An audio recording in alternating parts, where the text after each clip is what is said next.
right, welcome to Transcending Veils, our first podcast of 2023, the new year. I am your host, D.E. Riley, and this is my co host, Audra Moon. Hi, everybody.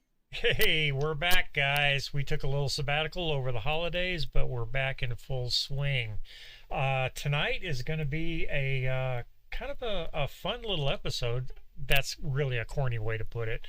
Um, it's going to be tackling something that I know nothing about, and I'm going to be very honest with you. I'm going to kind of be sitting in your seat tonight, the listener seat, and I'm going to turn the show over to Audra.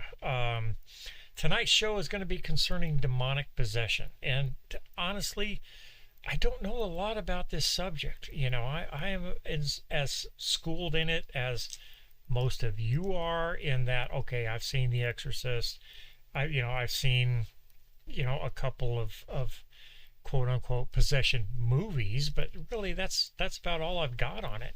I've done a little research on it, and I've got some questions to ask, etc. But with that, I'm going to turn that over to my partner, Audra, you ready to rock?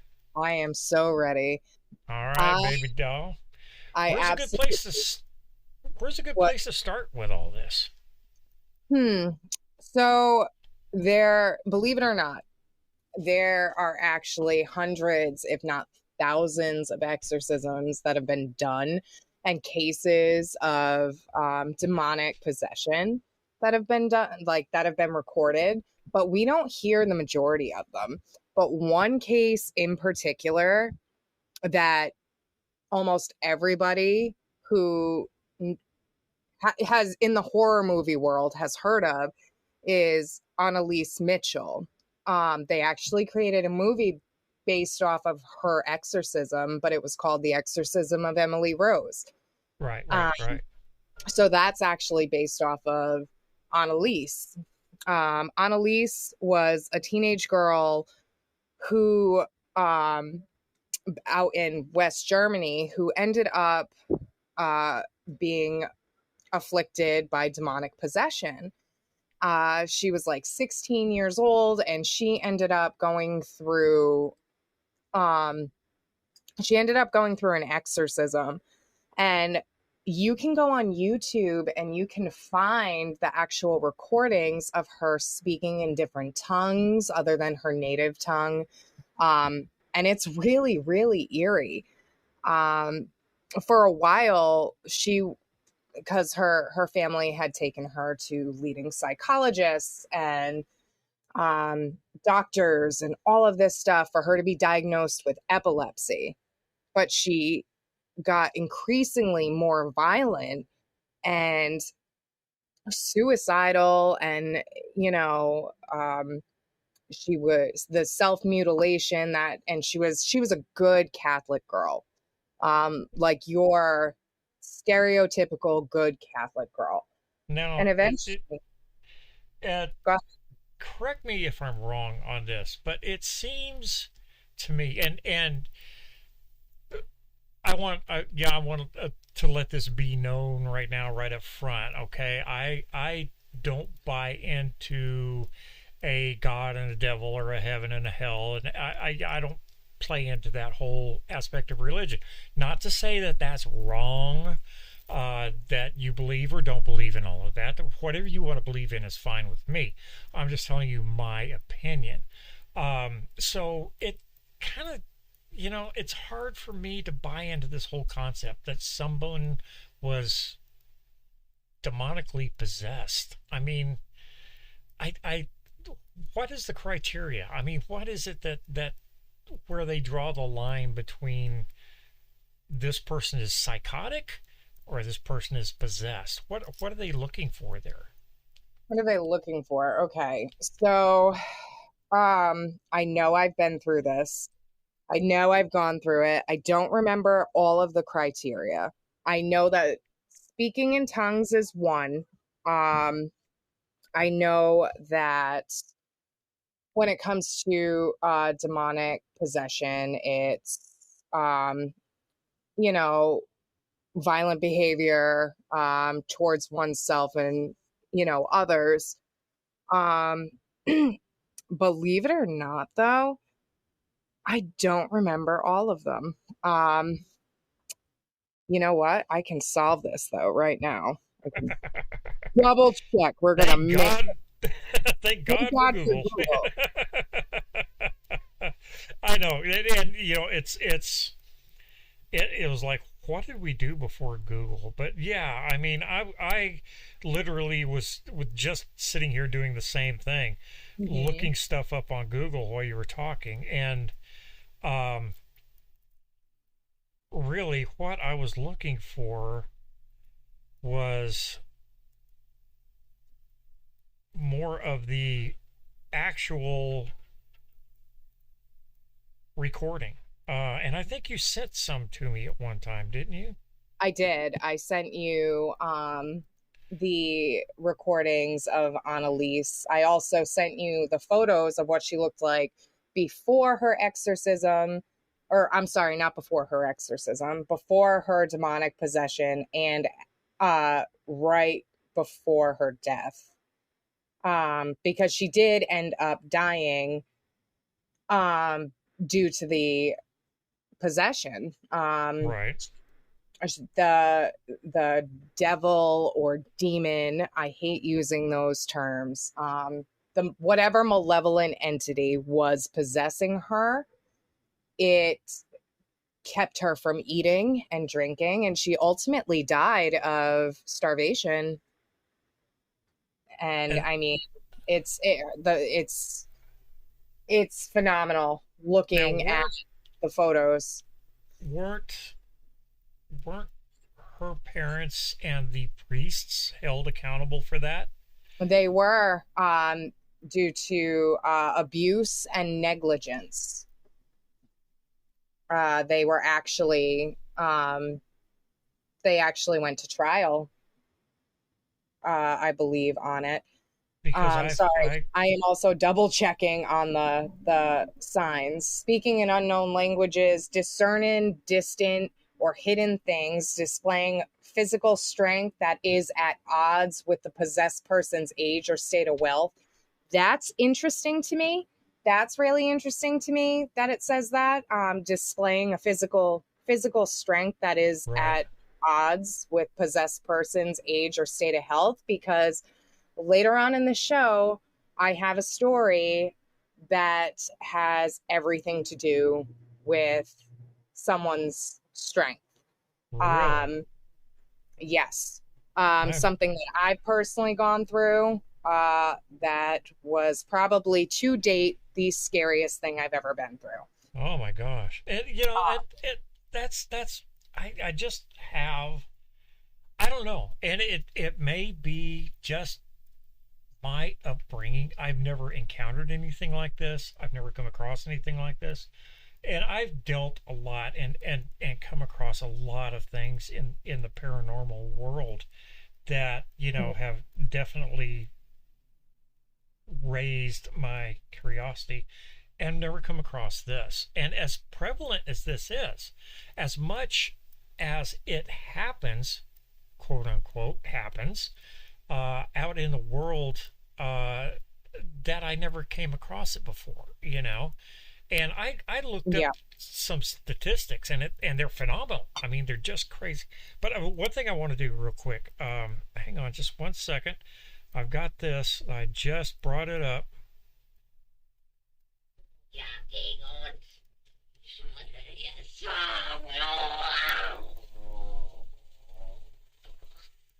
Can you hear that? I can.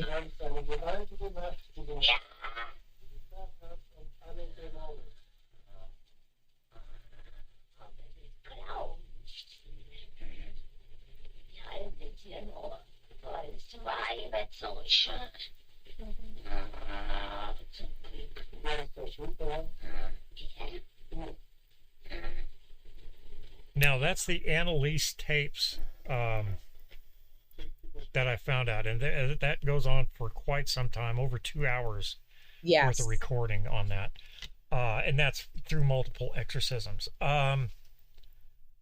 Golly, talk about something to give you chills just listening to it. I mean, that It is. will It's definitely do it. absolutely. Yeah, it's absolutely, you know, hair raising when you really think about it. And the priest, her parents, the priest and her parents, ended up getting, uh, they ended up getting tried for misidentification of mental illness, negligence, abuse, and religious hysteria. Good Lord. Yeah, because, And I mean, when I hear something like that, and read reports on something like that, the first thing that comes to my mind is psychosis. Okay, this person's nuts. yeah, They're manifesting this in their own mind, and people are taking it to the nth degree as far as interjecting the religion into it and saying that, well, it's got to be a demon, it can't be anything else. When to me, it's just this person's a freaking nut. And yeah. And believe it or not, more often or not, they're insane. But I think the difference is, you know, when you've, and this is just speaking personally, when you have actually been through uh, an actual possession, um, there is a significant difference. And it's not just a change in personality.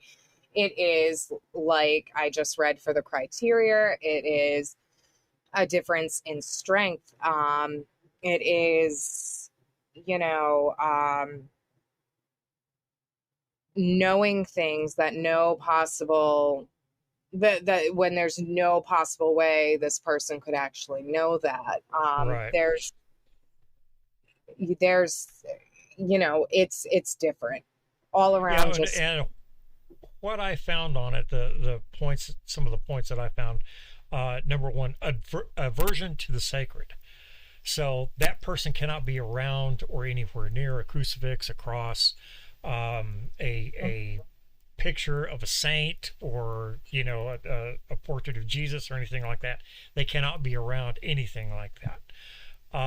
As you said, knowledge of hidden things. Now, people will go, well, what the hell does that mean? Well, that would be that person knowing, say, something about me that I've never told anyone else. exactly. I've never mentioned it to anyone in my life, yet they know it.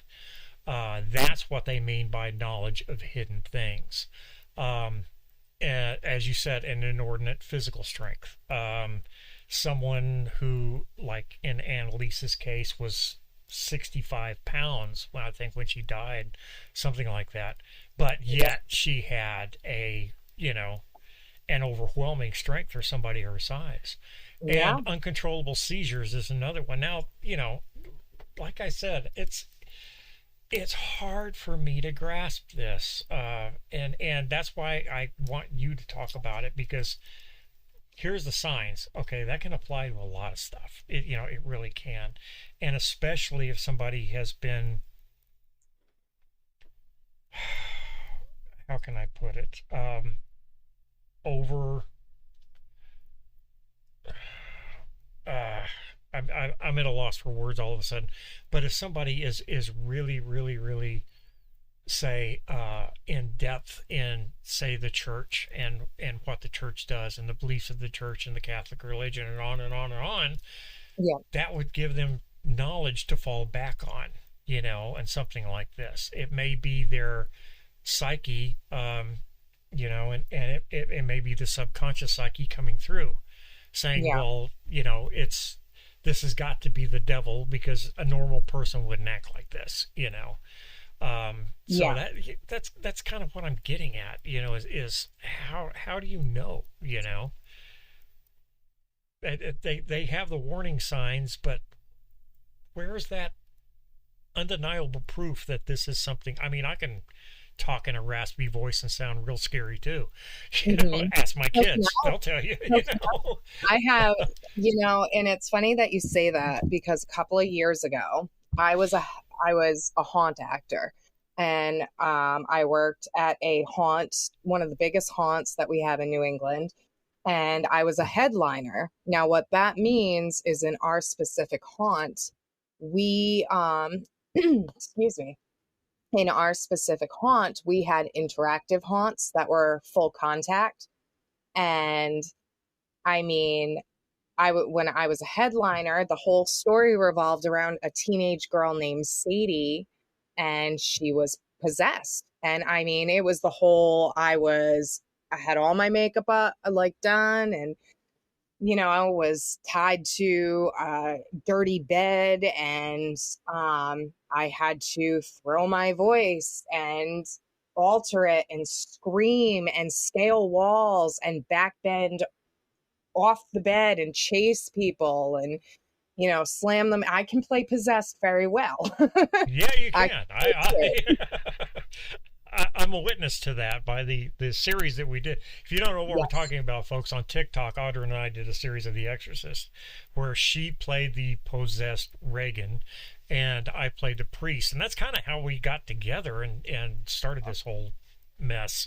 But And yeah, believe it or not, in some of those videos that we did, some of the sounds that I took were from the movie that was based off of Annalise. They were from The Exorcism of Emily Rose. hmm Um, hmm Specifically the one where she is speaking in Latin, and it's, uh I dwelled within Nero, I dwelled within Judas, I'm Lucifer, the devil in the flesh. Like right. that's from uh the movie based off of Annalise Mitchell. Now, in just to clarify that a little bit, in the movie Emily Rose, it was like what, 7 names, give me your 7 names. And Yes. Annalise, the actual Annalise came up with like three. So that's she was a little short on that end, but and that was like something that threw up a red flag to me, like, okay, everybody knows those 3 names you just popped off with, as being evil people. Yeah. Well, what see, what that's the else you thing. got? Yeah, I've found that, I mean, it's cinema, it's horror movies. They are going to take something that is true and they are going to doctor it up to make it that much more scary. Right. Um, with situations that I have been in specifically, it is not like the movies. Um, it's much different. Can Uh, can in you certain can you senses. elaborate on that? Are you able to talk about that? Okay, so I'll speak on the experience that I had. Please. And it, and I'm gonna be so entirely straight up with you and the audience. It sounds insane. It sounds like utter bullshit. I do have documentation of it. As in I have photos and video that I will. In a way, I kind of wish that we were doing like a video podcast, because there would be a way where I could put the video up and the photos. But um, I'm sure once we get into our video podcast, we can Yeah, retouch on there's it. absolutely, there's nothing saying that we can't, rehash this again, because this is something that there's a lot of people interested in, and Oh yeah, there's a large audience, and like me, who are curious, who want to know, the truth yeah. behind all this. So absolutely. But go ahead. I'm sorry. Okay, so in this story, I am definitely changing names just to protect the few people's identity. The one person who was involved in this absolutely will not talk about it to this day. Um, so it was a big thing. hmm Um, so I was 16 years old. So, I mean, still a child. Um, I had me, my sister, my older sister. And just to give you a little background, me and my older sister are like night and day. Um, we were raised by two completely different sets of grandparents. I was not raised religious, and I've always walked the darker path. My sister was raised like crazy Bible thumping, like, not that she was crazy, but you know, she like Bible thumping, devout Christian. Right. Okay. And, you know, from a young age, we have both experienced different paranormal things. And even though she was a devout Christian and I was, witchcraft and all this stuff, we always believed each other. Now, the interesting part is when we were together, there was always an uptick in whatever paranormal activity would happen. And to this day, we still can't figure out why, which is, you know, we have theories, but, um, you know, the people who are most susceptible, which I have found to, malevolent attacks and paranormal attacks are the ones on either end of the spectrum, the ones who are devoutly, um, Christian, and then the ones who completely turn their heads to Christianity and religion.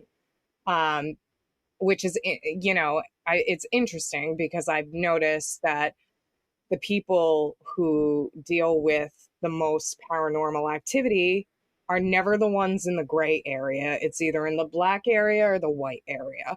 It's very, it's funny how that happens. But nonetheless, I was 16. My sister was she would have been 18 at that time. And my best friend, who we will call Sarah. Okay. So my best friend, Sarah, 2 days before had lost her father. I don't remember what he died from, but she was very, very close to her father. Again, she was not super crazy religious, but she went to church and, all that stuff. Oh, So happened. she couldn't stay in her house anymore. She was still very, very upset over her father's passing.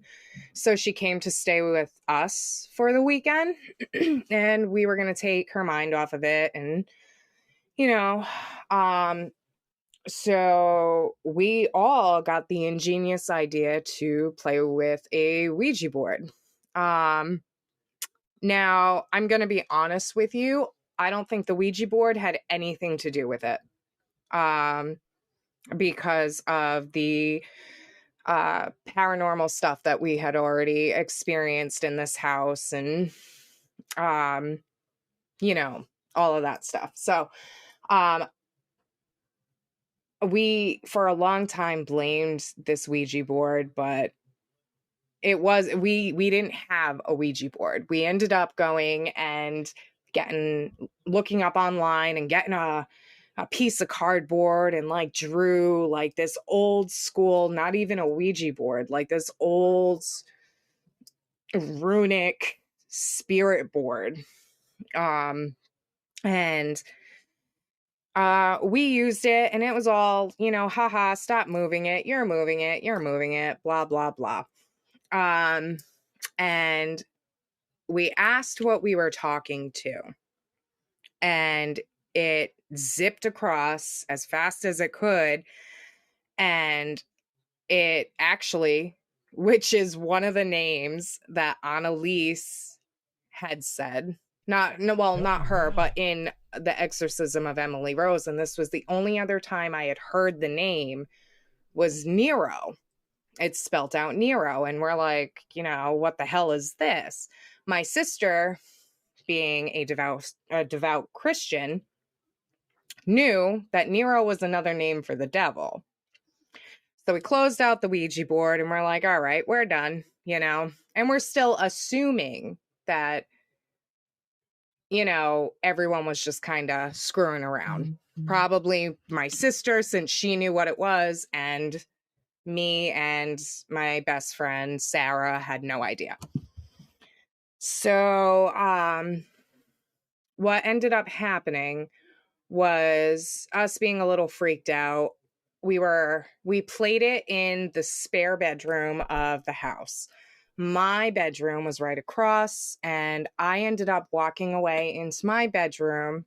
I was a smoker then, and me and all my teen angst, I lit up a cigarette, and then I started feeling nauseous, and I didn't feel right. And mind you, I am not the one who had to deal with any sort of possession, but I felt nauseous. Something wasn't right. And I felt like I was going to pass out. And, there was like ringing in my ears and I couldn't focus. It was like, think about how they explain it in movies when a bomb goes off and all it is like static and ringing in your ears, and everything's fuzzy, even right down to like your vision is just tunnel vision. So I'm getting goosebumps already thinking about it. What ended up happening was my sister came barreling into my bedroom, and she was talking to me, and she's like, hey, I don't know what's up with Sarah, but you need to come in here. I don't know what's going on. And, I got it together and I walk into the spare room, and there's Sarah sitting on the bed, rocking back and forth, laughing hysterically laughing. But it wasn't that like, oh, haha, something's really funny. It was maniacal. Like, not, it was eerie. There was something wrong. It just, I don't know. It's really hard to explain, but I'm sure you can understand what I'm trying to say. So what ended up happening with that was she's rocking back and forth, and here's where the strength comes in. Sarah, now to put it into perspective, Sarah was about 98 pounds soaking wet. My sister, who was heavy at the time, probably 190, 200, maybe 210 pounds. Me, 150 to 60 pounds. So Sarah is laughing back and forth, rocking on the bed. And I'm asking her, like, what's funny? Now I'm thinking she was the one screwing with us. That's why it was so funny. But she wouldn't stop laughing. So I ended up, like shaking her, trying to get her to stop. She wouldn't answer me. She just kept laughing. And I ended up climbing up on top of her and tried to pin her down. Because she had started fighting me, still laughing. And she threw me clear off the bed, like into the wall, like off the bed and into the wall, right on the floor. 98 pounds soaking wet compared to my 150 or 60 pounds. My sister had tried the same thing, and my sister had a hard time holding her down.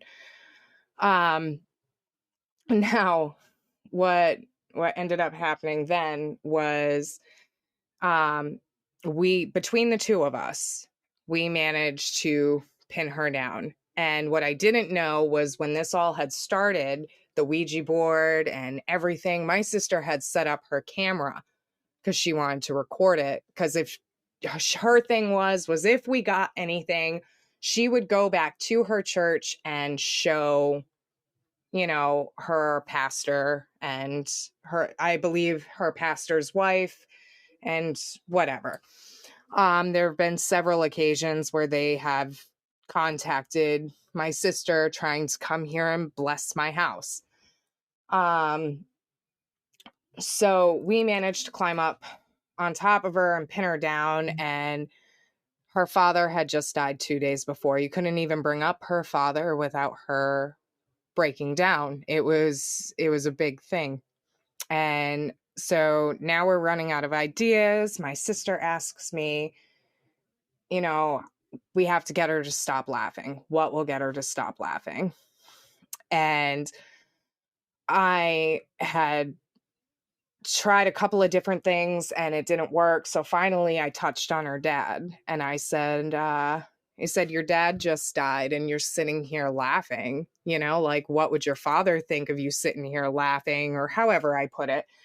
And then I asked, would you even do you even miss your father? And her eyes, she opened her eyes as wide as she could and she rolled her eyes in the back of her head and she shook her head no. And I smacked her. And when you smack somebody, I don't care how tough they are, anyone is going to tense up and, you know, wince. And she didn't. Her face didn't change. I smacked her and her eye, the only thing that happened was her eyes rolled out of the back of her head and went normal. Her pupils were huge. I'm also going to touch on the fact that this girl has no history of mental illness and also has no history of like drug abuse or anything like that. Like she was a good girl. I don't know why she was friends with me, but after I smacked her, her eyes rolled back and it was just all pupil. And she turned and she looked at me and she smiled and kind of snickered at me. And the next thing you know, her eyes rolled right back in the back of her head and she started going into convulsions. And that was horrifying because now she's going into convulsions and we couldn't stop her. And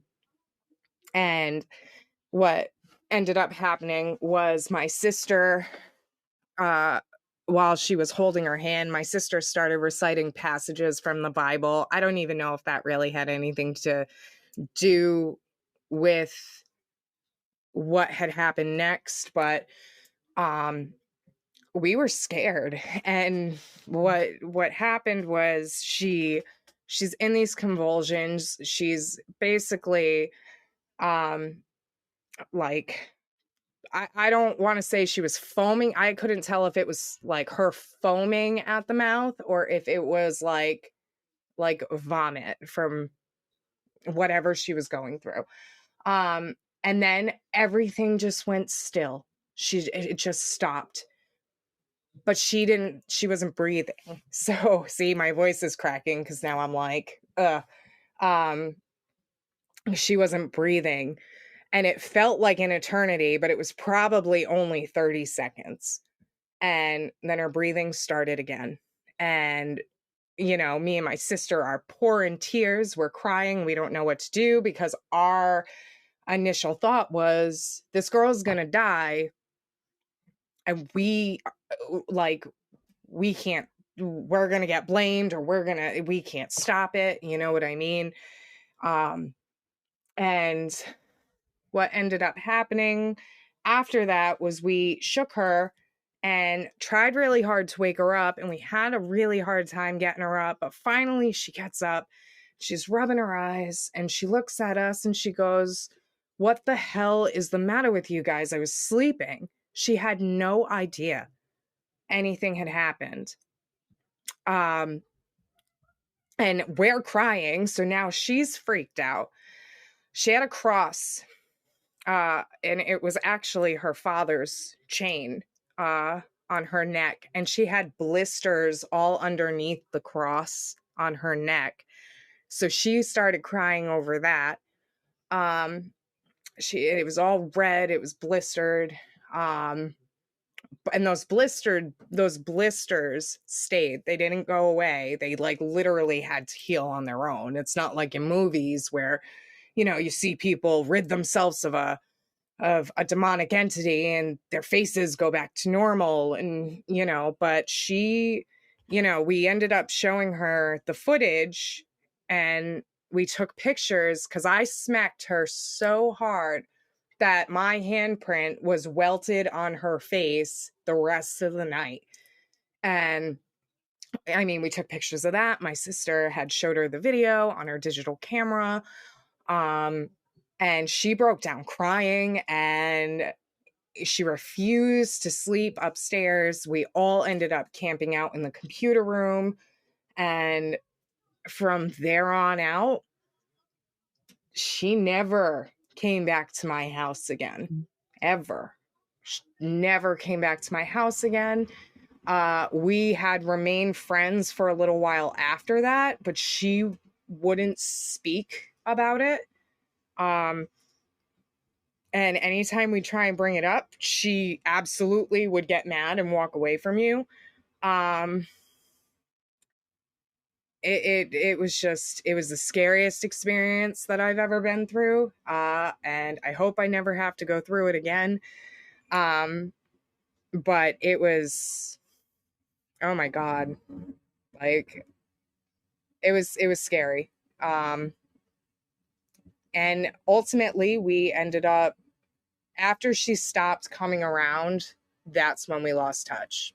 And it was like the thing that happened, even though she had no idea, she was not aware or conscious through this whole thing, she knew that something bad had happened, and she needed to stay as far away from everybody who was involved in it to feel better, I guess. I don't know.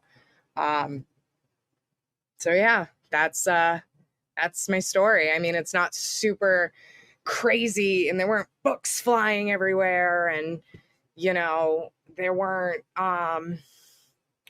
heads spinning and pea soup, but that was enough. And a lot of people who I've told the story, they will say, well, that was so long ago. I mean, like, that was like 17 years ago. And how do you remember it so clearly? Like, you got to be like screwing up some part of the story. And it's like, no, when you go through something like that, that doesn't leave ever. So yeah, demonic possession. Don't play with Ouija boards, kids. Although I will touch on this. I don't believe Ouija boards had anything to do with it. Not a thing. So.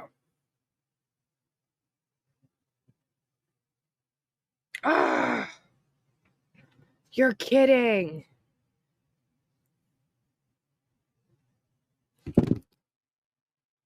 No. Okay, folks. True to form, it happened again. Our gremlin hit and hit us real hard. The segment that you just listened to, the first part of the show, was actually recorded 24 hours ago. Somehow, and technically, I cannot explain exactly what the hell happened, other than my end of the broadcast was cut off. The software shut down. I wasn't recording on my end. I had a dead mic. I couldn't hear Audra or any of her story that was going on, and couldn't get back in touch with her. Nothing would sync up after that. And we were afraid that we had lost all of that. Now, I'm sure there's somebody out there who's more technically inept than I am, but here's the weird thing. I've got the hosting program on my end, okay? Audra taps into my computer and we record the show. So I have full control. Everything is happening on my computer. Everything's being recorded on my computer. The program shut down. Everything shut off. I had nothing. Yet she was still able to record on her end. And I, for the life of me, cannot figure out how that's even possible. But thank God it was possible, and we did capture all of that. So, wow, that was a crazy thing. All right, let's go back and talk about your story a little bit. Now, you said that this happened when you were in high school. Is that correct? Yes, I was a junior in high school. Okay, so 16 years old. Yeah, you weren't some silly little kid. You were grown.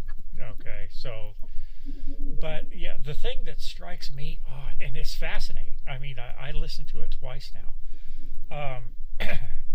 How it wasn't long lasting. It didn't hang on. It seemed to only happen for that little instance right there. Did she ever have anything come up again that you know of? At any other time in her life after that? So there actually is only one instance where she had spoken about it, and she had came to me because we still remained in contact for a while. She just wouldn't come.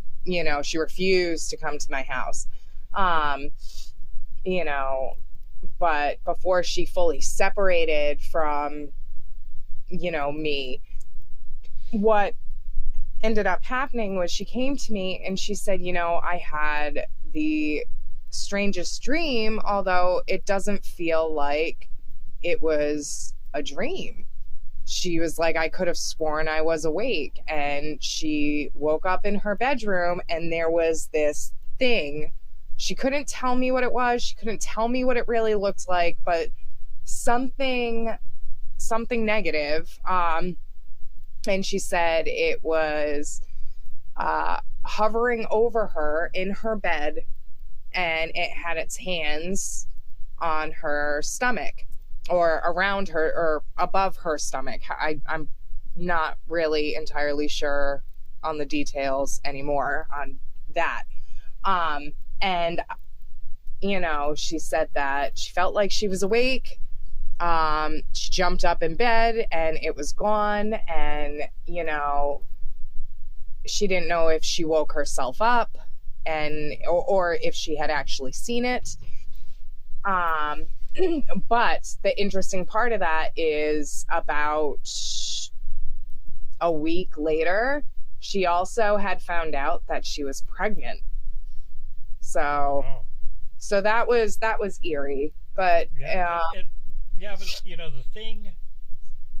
the thing that gets me, and from what I know, and again, I'm a layman. I don't profess to having any great amount of knowledge in this. mm-hmm. Is that once someone is quote unquote possessed, their body's taken over by a demon. That's why they have exorcists, to get rid of that, because it just doesn't go away. It attaches itself. Exactly, and it doesn't go anywhere. It stays with you forever until an exorcism is performed and you can be rid of that entity, that demon, whatever that is. Yeah. So yeah, that's weird that it just kind of, it seemed like a hit and run, It just Well, came in. so I actually now if you remember in my story, I spoke about how I don't think a Ouija board had anything to do with it, and I don't think that my sister praying over her had anything to do with it leaving.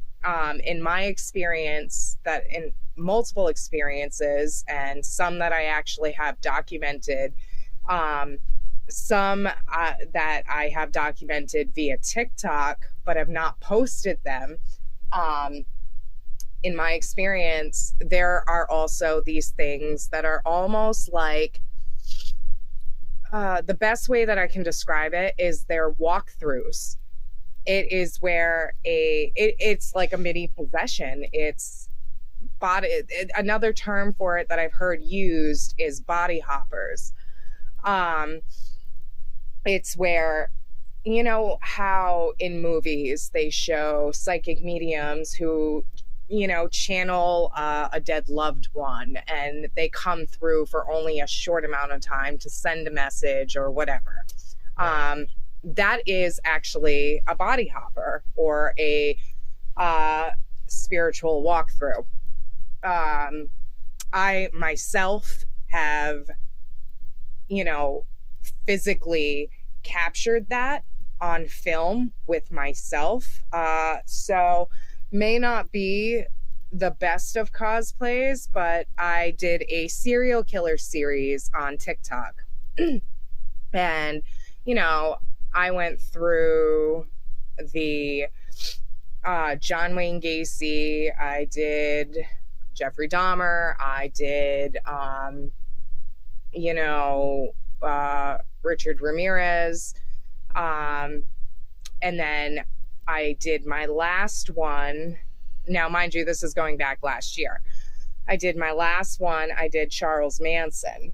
Mm-hmm. And now, disclaimer, I am not saying that I somehow channeled the Charles Manson to go through my body. That's not what I'm, you know, I'm not even saying it's him. Wasn't a good entity, but I don't think it was him. Uh-huh. But the TikTok video is not public. I never made it public because it was just that eerie. And Wow. even my husband, in the video, I am doing a song from System of a Down as Charlie Manson. And what ends up happening is towards the end of the video, I was conscious. I knew what was happening, and I was kind of helpless to stop it. And I just stop with the video, and it's just a dead maniacal stare, like just not. I don't even know how to explain it. It's Uh-huh. but it's a stare, and there is like a weird smirk on my face. And yes, I will be the first to point out that I can be a phenomenal actress. But even showing my husband this, he was like, he doesn't even like to watch it because he's like, that doesn't even look like you anymore. Wow. So remind me to send you that video because that Yeah. one is very interesting. Yeah. Yeah. You know, what was I going to say? I'm so caught up in the story That's that fine. you know you just told, and you know now this one. Oh yeah. You know, but the thing was, and you touched on Ouija boards and saying that you didn't believe that this entity or whatever it was came through the Ouija board. I've I've got my uh, I don't know. I've got my thoughts on Ouija boards, and Mm-hmm. I think a lot of it really has to do with the beliefs and the strengths of the person that's using the Ouija board at the time. I Yes. remember we had one. I mean, when I was a kid, we had one. We played with it all the time. It was not a to us a big deal, you know. No. We had nothing bad ever happened to any of us. We never became possessed or you know never acted strangely through it or anything like that. It was just something fun to mess around with, you know. Mm-hmm. And I've Yeah. known a lot of people that are the same way. But you know, then you have these others that you know they're like you know that's the you know a gateway to the devil or you know whatever. Yeah. That. And it's like I think it a lot of that depends on the person using it and their you know skill set of beliefs you know and Mm-hmm. you know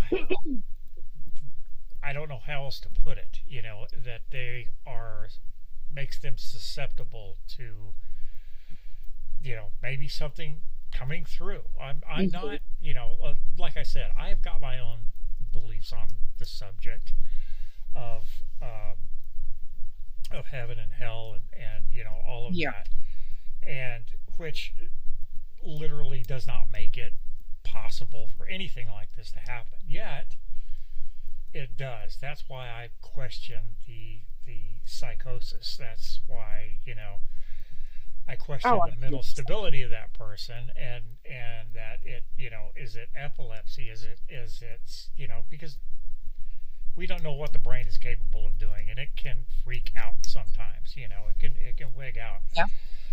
I've seen kids, small kids with superhuman strength. Especially if they have Down syndrome, or retardation, mental retardation, or anything like that. Their strength is just you know unreal. It's crazy how strong those people are, and even some kids with autism are just when they get into having a fit, they are just like superhumans. Yep. Um, but that's not saying that they're possessed by any means. It's just part of that illness, and so there's a whole lot of things that come into play, and like I said, it's weird to me. It just, correct me if I'm wrong, okay? And I know you're going to, because I know I'm going to be wrong. But, it seems like this stuff happens to people of the Catholic faith more than anybody else, or is it just that it's more advertised through the Catholic So I, faith, I, or they keep records? What, I don't know what it is. It just seems like it happens more often to them.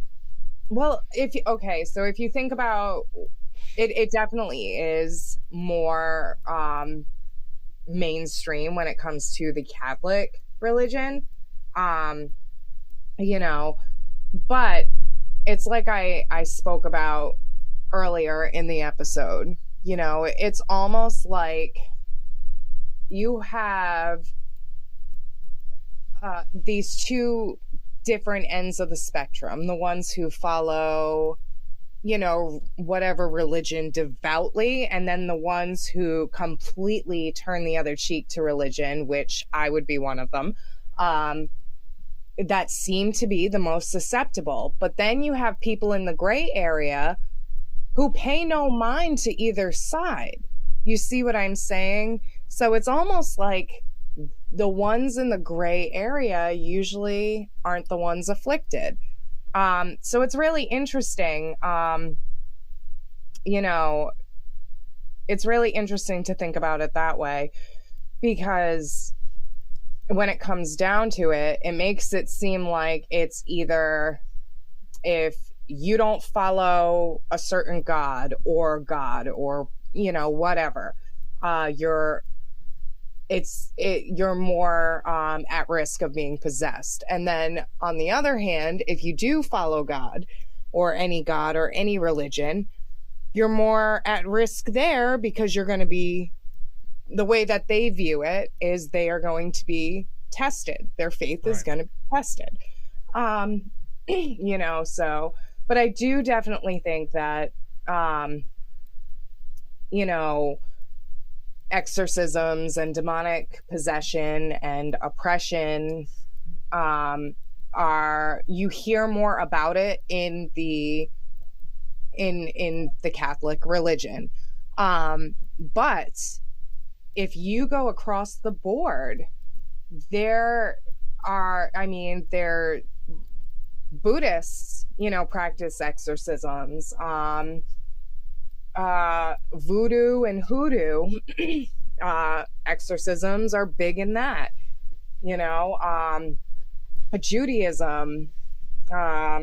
It's all across the board, and even when you come down to witchcraft, okay, a lot of people talk about witchcraft as in invoking the spirit and all of that stuff, and that pertains to welcoming, um submitting your body to a spirit, Right. whichever deity that you so choose. um but you know I've also learned that across the board in religion, the majority of these different religions categorize or categorize possessions all the same way, except for the what's their names? Uh, wow, I'm drawing a blank here. The uh, what is it? Evangelic and then see, I can't even get it out. It's Evangel- there. Evangelical. Yes, there. So the normal criteria for like possession is, um, you know, unheard of strength and um, speaking in tongues and knowing all of these things and, you know, rage and all sorts of stuff towards like Mhm. different religious symbols. But then you get into uh,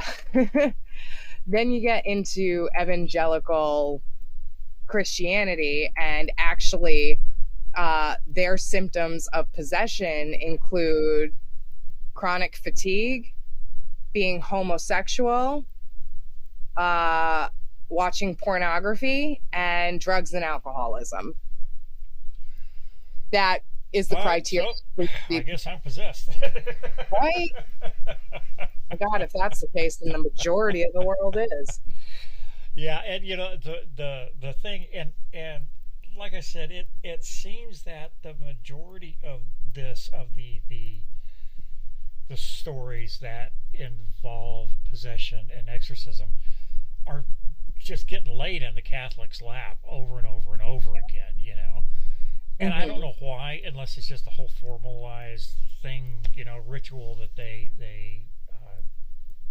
involve themselves in, Yeah. because it is very Catholic. The Catholic Church is very ritualistic. You have to Yes. agree to that.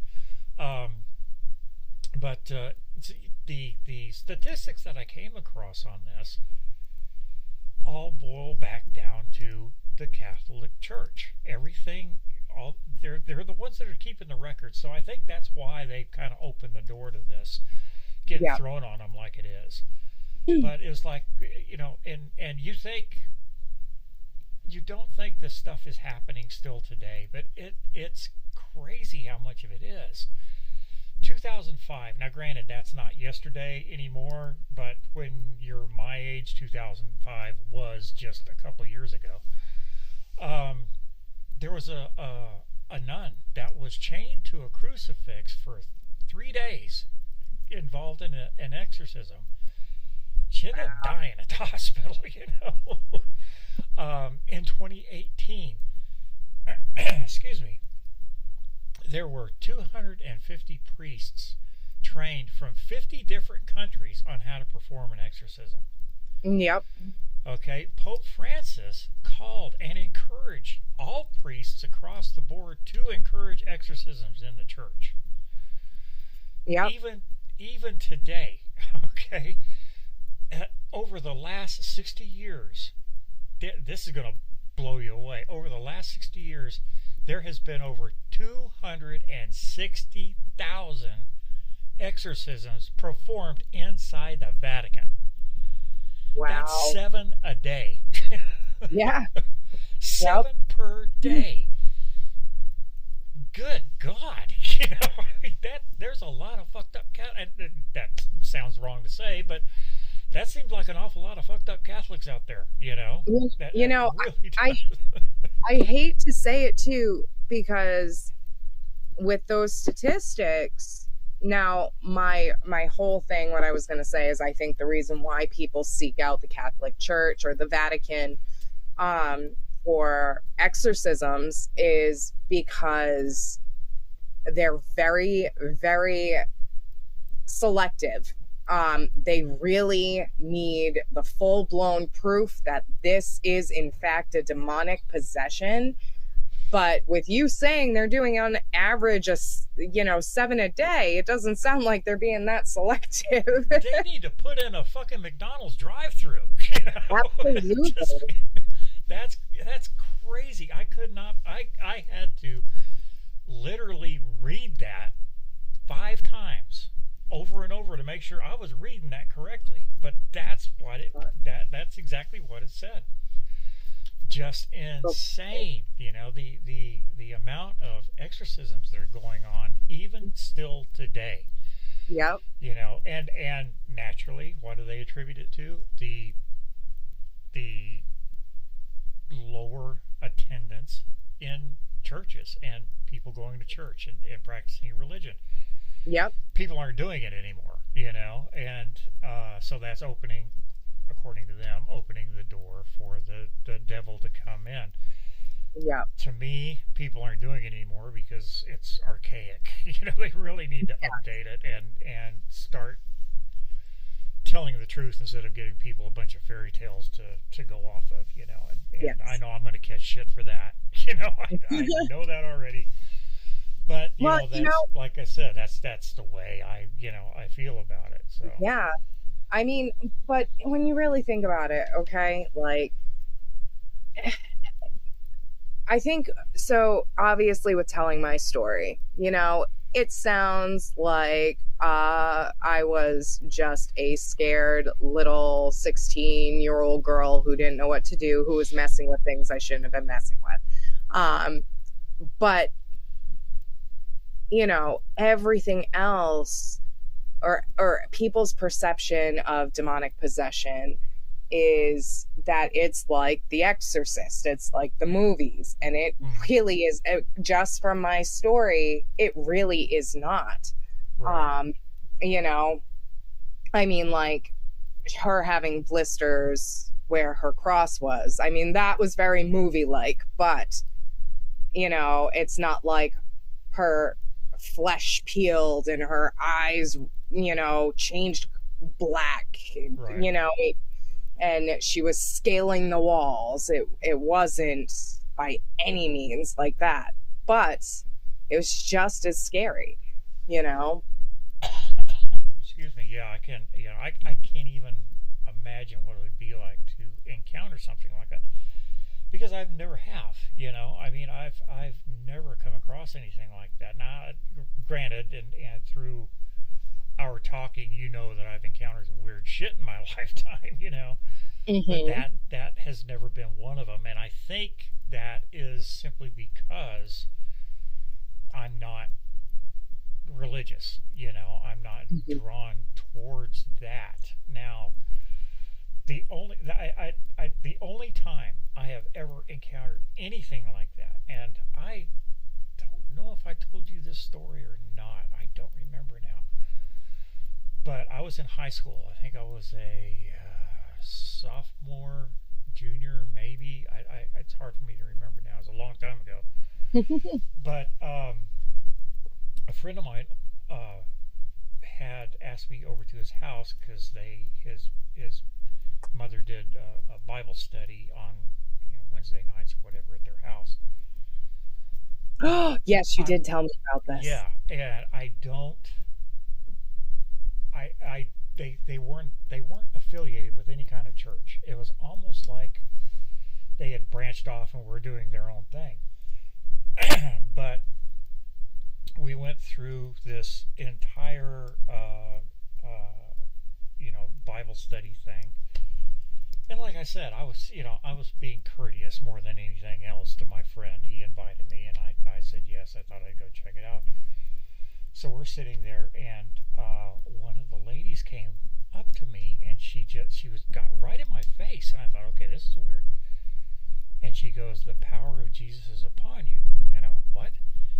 And right then, she reached up and touched my forehead, and it felt like a lightning bolt going through my body. It knocked me down. I mean, I was out. I was laying on the floor, next thing I know, staring at the ceiling.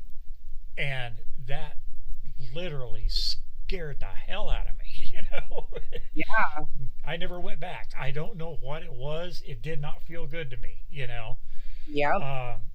So I did not attribute that to, excuse me, something that is supposed to love and care for you, and take you into his fold by any means. That was like getting hit in the head with a brick, and that really, that was the weirdest thing I've ever had happen.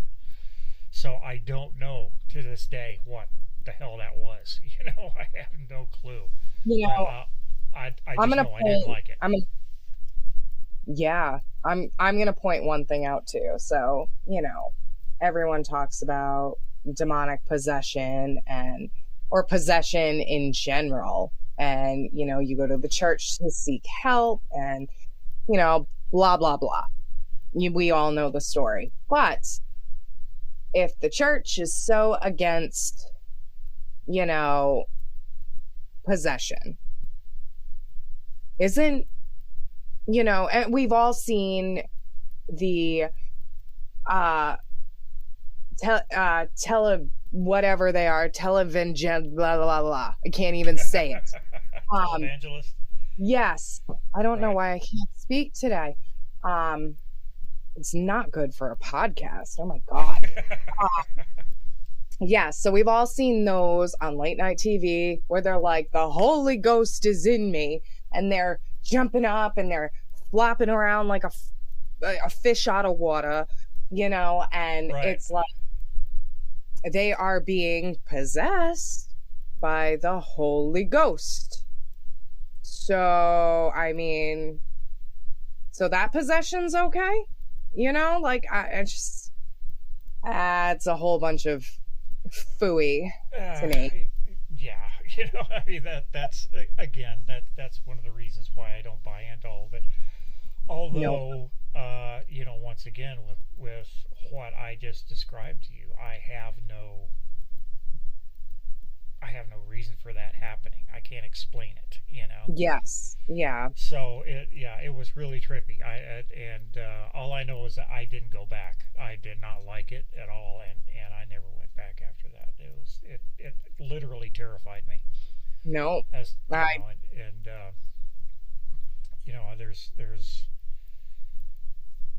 I don't know if that's somebody's idea of religion, and having a good time. Yeah, you can count me out. Sorry, I am not into that. But, yeah. It's I don't know. It's fascinating to me. The whole the whole possession and exorcism thing. Naturally, there's some it makes for great movies. Put it that way. It does. It really does. It does. But as far as in real life, I would definitely like to witness something like that. Just to say, I did. Yeah. I can sit here and say it, but I never want to do it again. I believe that. That was, even when I was telling the story, I'm sure you could hear my voice cracked. I was like, the hair was standing up on the back of my neck. There was a few points in there. Excuse me. There was a few points in there where it almost sounded like you're about to cry. I mean, you were being overwhelmed, with emotion just telling the story back. It's such an eerie thing to tell, and it's almost like because you lived it and it was so traumatic, you're reliving it again every time you see it, and the reason why I'm going to go back and say I don't believe a Ouija board had anything to do with it is because something has been within my childhood home since as long as I can remember. So I definitely do not think anything came through a Ouija board. I think this thing, whatever is here, utilized this opportunity, found the weaker link out of the three, and used it to give us a good scare. And I mean, there's a lot that I can't explain about it. I mean, like I said, I was probably 150, 160 pounds. How is a girl who is, 5'3" and 95 pounds soaking wet gonna throw me clear off the bed? Right. Right. How is it gonna take me and another girl who is 200 pounds, if not more, like to hold, it's going to take the both of us to hold her down? That doesn't make any sense. And I think she was in a state of, she was in a vulnerable state because of her father just passing. Everything's down. And the one thing that I have learned is whether it's demonic or just a negative spirit, anything like that, they feed off of jealousy. They feed off of depression, sorrow, anger, and that's what fuels them and gives them that opening to infiltrate your mind, your body. Well, it's just like any good statistician, whether you're, looking to go into war against an opposing army, or you're on a football field, you look for that weak spot, and that's where you attack. You hit that weak link and hit it as hard as you can, and that gives you your end to winning the game. So if you look at it from that point, he's going to go after the one that is, for whatever reason, their defenses are down the most, and there's going to be the least path of resistance. That makes perfect sense, and it's still extremely fascinating to me, just and not so much for the religious end of it, but more the scientific end of it. What's going on and this person's brain that would cause them to do that.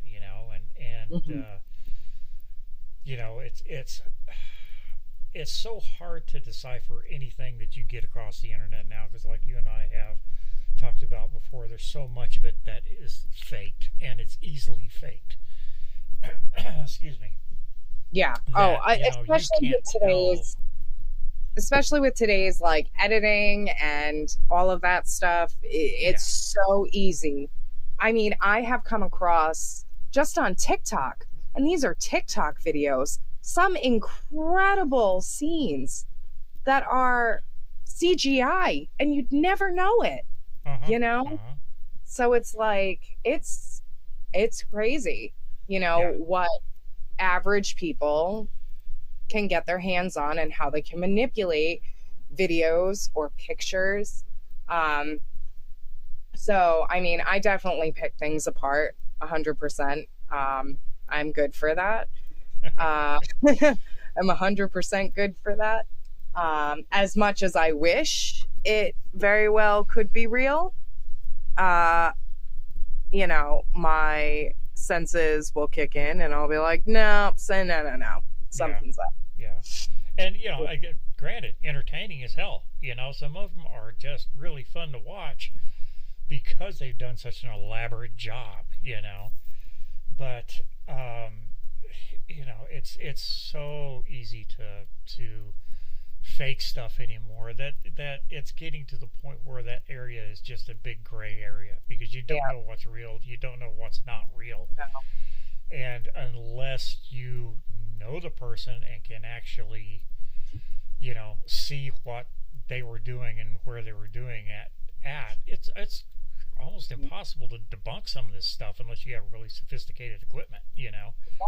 where you can go in and tear things apart by pixel by pixel and Yeah. figure out what's going on.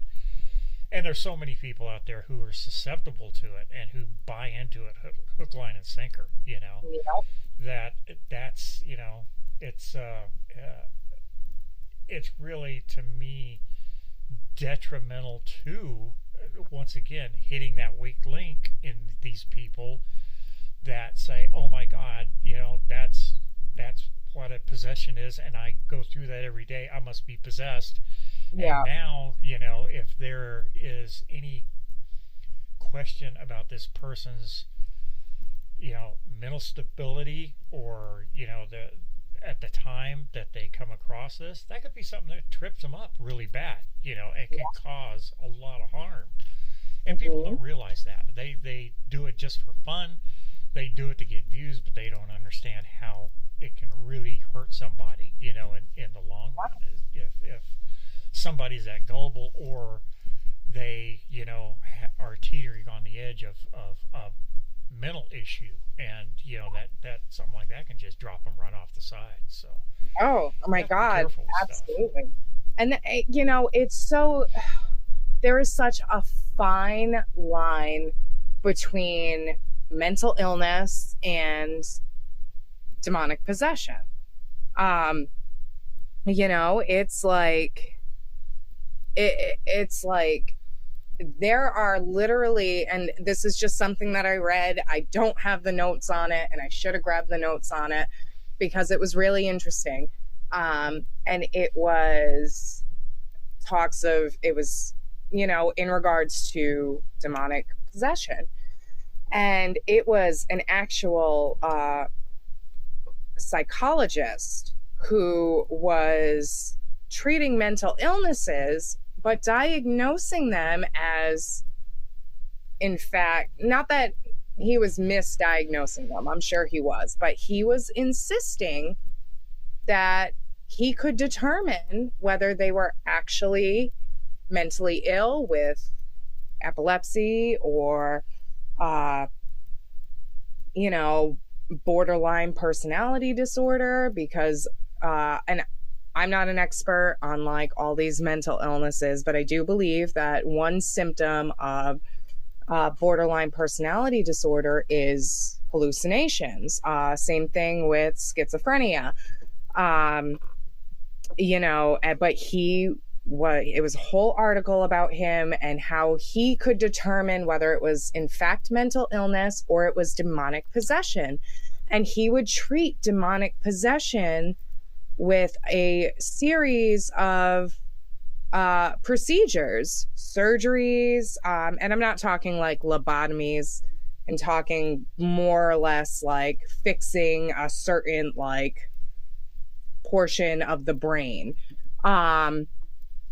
which I found interesting. And then there was also medications he would use, and it was just bizarre that you had that crossover of this psychiatrist who is trained in psychiatry and and the psychiatric care of his patients, and he is diagnosing demonic possession. Well, and you look at that, and a lot of times, and even with the Annalise tapes that Yeah. that you sent me, the first thing that pops in your mind when you listen to that is schizophrenia. This person has multiple personalities, and Mhm. one is taking over the other, and that to me, would make a lot of sense. And I almost am afraid that there's a lot of people out there who do suffer from multiple personality disorder, schizophrenia, whatever you want to call it, that are being diagnosed as, possessed, by a demon, Yeah. and absolutely being treated the wrong way, and end up hurting them more than helping them. I Yeah, um, because it's that's a frightening thing, and I it have is. heard a lot of tapes, seen a lot of recordings, things like that of people that are suffering from schizophrenia and have multiple personality disorders, Yep, and it is terrifying to watch. I mean, just it is. absolutely terrifying. They are so in engulfed in multiple personalities, and Yeah. jumping back and forth between them is crazy. Hmm. It's just insane to watch something like that. So you Yep. could see how that could be determined and be diagnosed as being possession when it's actually a mental disorder. 100%. I actually, so growing up, um, I had a friend uh, who was diagnosed with schizophrenia. Um, and I mean, I would watch that transformation within minutes of hanging out, and it would Mm-hmm. flip flop back and forth, back and forth, back and forth. And that, it, I mean, it's not like he spoke in tongues or different languages or anything like that, but there are reports of people who have a multiple personality disorder, and one of their personalities, they could be a 35-year-old white male, and one of their personalities will be a you know uh, Hispanic 16-year-old girl who speaks purely only Spanish. Mm-hmm. Mm-hmm. It's bizarre. Yeah, and how that part of the mind can break and get twisted like that, and it just is so thorough. It's just Mhm. so and then you look at serial killers like who was it, Son of Sam, who's Mhm. his what was it, his neighbor's dog would tell him at night to go kill these people. Yeah. So that right there is like, to me, if I wasn't looking at schizophrenia, something like that would be a textbook possession, because the guy is conversing with animals, and he understands them. So yeah, it's to me is Yeah. I tend to lean more towards a mental disorder than I do a demonic possession, and Yeah. it can be, as and as we know now, that with the advances in studying psychiatry, that it doesn't take much sometimes to flip this stuff on, and No. if people are weak, if they are susceptible, like say your friend was, that maybe it wasn't a demonic possession. Maybe her psyche got a hold of the idea that a demonic possession was capable of happening with a Ouija board, and in her weakened mental state, it just took over. Yeah. And I don't know. I'm not by any means a trained professional, nor do I profess to be. I'm just throwing it out there Yeah. that it's there's to me a lot of different possibilities other than the devil sneaking into your body and making you do bad things. Yeah. Now, So with me, even now, because excuse me, you have discussed that, you're not in belief of a God or the devil, but I'm the same way. I believe that, you know, there's a balance where there's light, there's dark. It doesn't necessarily have to be angels or demons, or the devil. Uh, but it's interesting because I think that the majority, and I 100% agree with you, that the majority is a lot of bullshit, and it's usually misdiagnosed mental illness. But, you know, in my friend's case, I think, and this is only because I went through it. There were just so many things and feels in that situation. And I mean, I'm not going to sit here and bullshit either. I mean, being 16 years old, I could have just clung to the fact that it was a demonic possession or a malevolent walkthrough. But there were just too many things, you know, even with mental illness. I don't know how blisters would appear. You know, the strength, most of all. I mean, anyone can sit there and start rocking back and forth and laughing. Right. You know, and anyone can roll their eyes in the back of their head and keep a straight face when they get smacked. But the convulsions, which people could say, epilepsy, you know, or whatever, suffers from seizures or whatever, because the mind is a funny thing. Some people have for instance, I have a friend who is actually a Twitch streamer. He was doing a Twitch stream, and he's 40 years old, doing a Twitch stream, and out of nowhere, he had a grand mal seizure. Oh, my. First one ever in his life. Now he suffers from them constantly. So, and I actually was watching that Twitch stream, and it was like horrifying. Oh. It's scary, like even to watch somebody have a seizure like that ought to be like, I can see how people are like, you know, they're possessed by the devil. But, you know, it's, I don't know. Guess you had to have been there. It was scary. But I will, with mental illness, that'll lead me into my next thing. Think about how, and this is just something that I have discussed with people in the past. Think about how many mothers, women who have murdered their children due to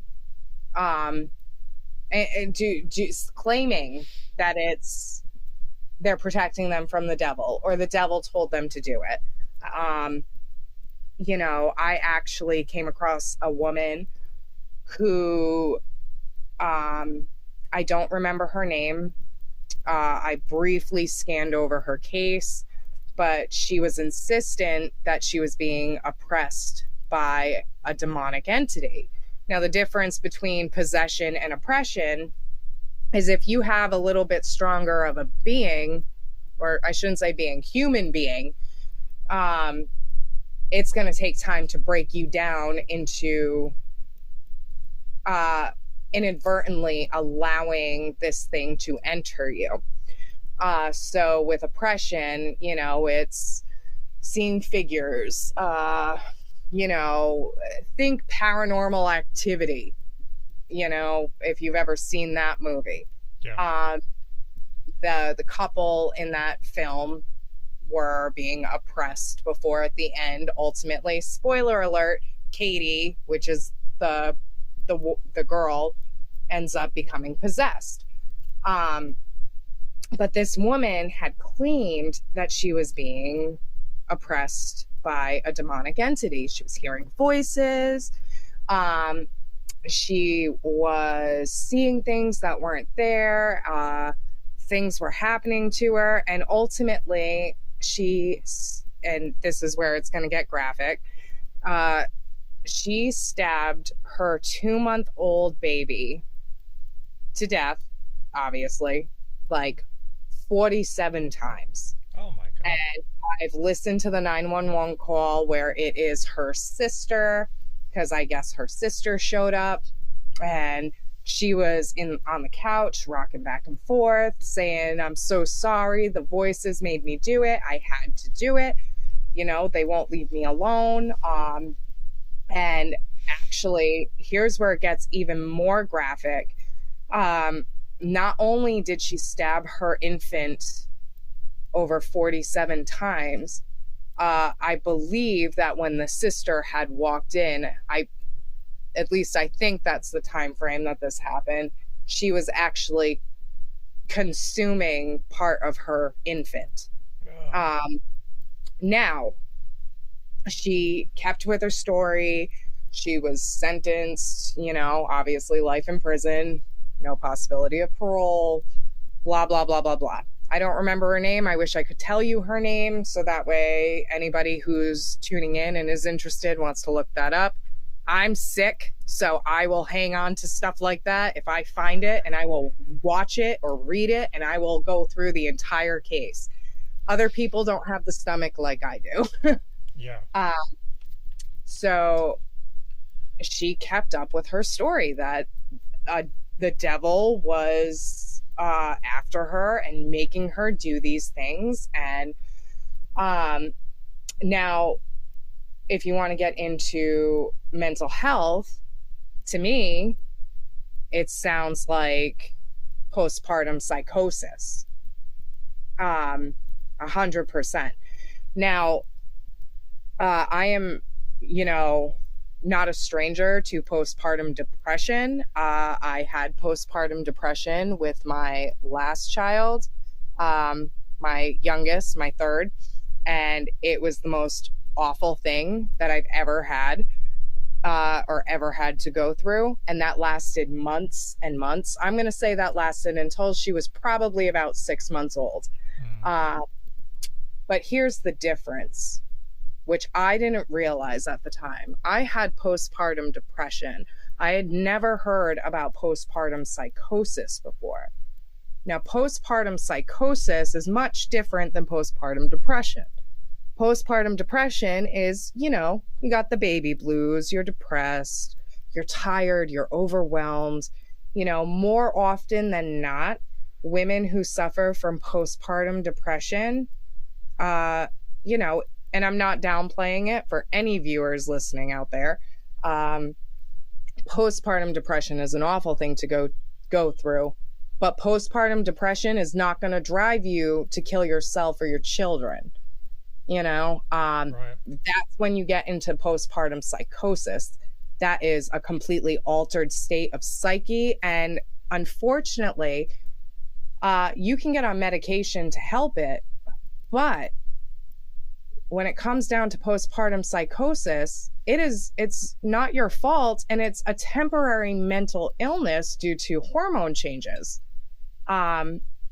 So, the first thing I think about when I hear these stories about mothers who kill their kids, I've heard stories, but I believe, what was it? Andrea Yates, she was one who drowned her 5 children and said it was save them from the devil, or whatever it was. That was so long ago. And I haven't looked up anything on her case in a long time. But, the majority of the time, I believe it's a postpartum psychosis. But we also have to step back and look at it in a spiritual way. Not that we have to, but my mind goes there. What if they actually are? What if they, in a weakened state, having postpartum depression, it doesn't actually turn into postpartum psychosis, but them having postpartum depression allows them to be vulnerable enough for a negative entity to cause them to do these things. I mean, like I said, the majority, they're probably, a little fucked up from postpartum psychosis. But I can't help but go back to the question, what if some aren't? What if, in fact, they could be possessed, or know that they are being oppressed by a demonic entity? And a lot of the mentality when it comes to women killing their children is because they say that they're trying to save them. Aside from this woman that I just spoke about who was just eating her infant, not her. Not her, the voices made me do it. I'm talking like the ones who kill their children and say I did it to save them, because in their mentality, it's children are innocent, so they're going to go to heaven, you know, rather than having to deal with demonic possession or, you know, what have you. Yeah. And, you know, it's that's such it's a touchy subject. You know, it really is. is. And I went there. Sorry, guys. No, I can absolutely, you know, understand what you're saying and see how that would come into play. I mean, you know, but you know, along the same lines, even though they were saving them from the devil, you know, I've also heard of the ones that, you know, the Lord made, you know, commanded me to kill them, to, you know, so it's yeah, you just, that's a whole nother realm of psychosis there for sure. It is. But yeah. even so, when you go into Christianity and they talk about the biblical devil, they say that he's the master of lies and blah blah blah. So these women who are like, God, you know, God told me to kill my children. Okay, if you want to go from the biblical standpoint, yes, okay, God has commanded the death of children in the Bible. It's stated clearly in the Bible. Infanticide or whatever, mass genocide of newborn sons. So yes, biblically, God has commanded that. But how do you know it's not the devil tricking you if in the biblical sense? You see what I'm saying? So right, yeah. It can get so wrapped up, you know, it really can. But in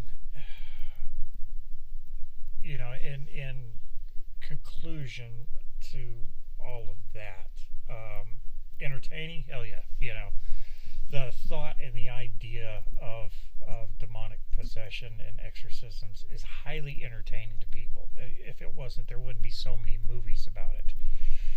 Yeah. So yeah, it is fascinating, and it is probably the most in-your-face example of good and evil that there is, because it is one extreme to the other. You know, there's no gray area in between. It is the most extreme example of the fight between good and evil that there is, and there ever will be. So, I also think with the possession movies and stuff like that, it takes a lot of people's greatest fear and manifests it, because really think about what people want. 100%.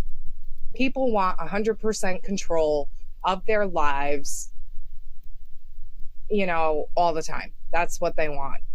And whether you realize it or not, you know, if you take that control and that freedom from people, that's horrifying to think about. And you're manifesting it in the sense of demonic possession.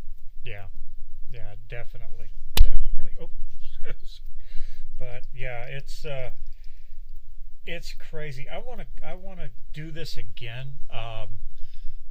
And next time, I want to get some other people on here. I tried to get some guests lined up this time that fell through. Both of them did at the last minute. One started a new job and wasn't able to. The other one was tied up with his production company and wasn't able to get away. But hopefully the next time we do this, we can get some, like I said, some other people in here with their stories, because it is extremely fascinating. But I think really I'm running out of stuff to talk about. Not that I did all that much talking. It's kind of been all you this time around. Yeah. And that's great. You did a hell of a job. Thank you for carrying that ball.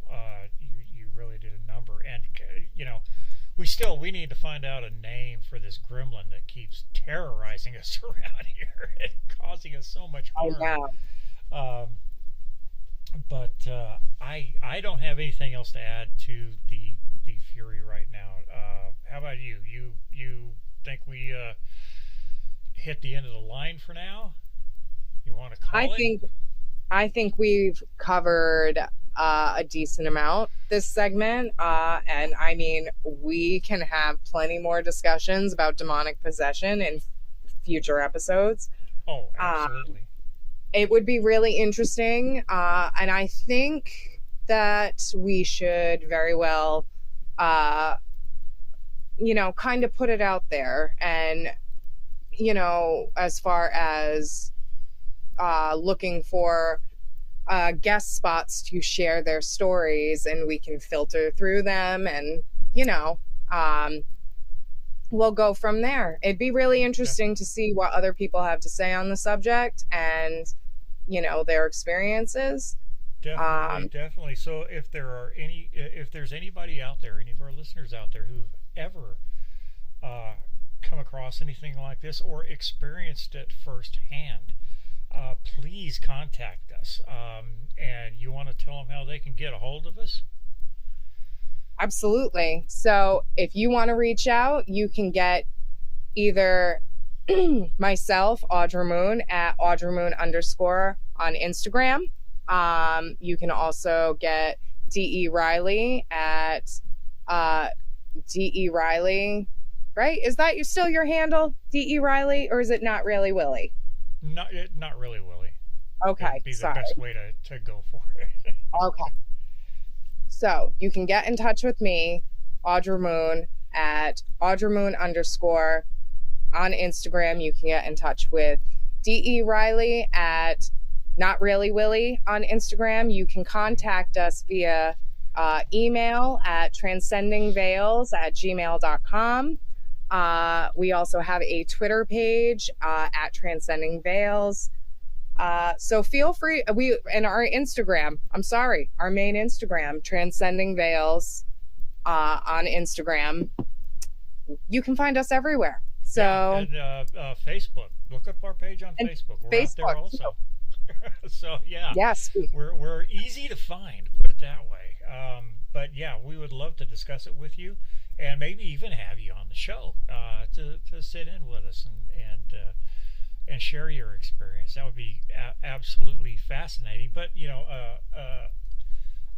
as well as if you've ever had any type of paranormal encounter that you feel like discussing, whether it be demonic possessions or UFOs or haunted house, ghost stories, any run-ins with witchcraft, any experiences in the paranormal in any way, shape, or form, please bring that to attention.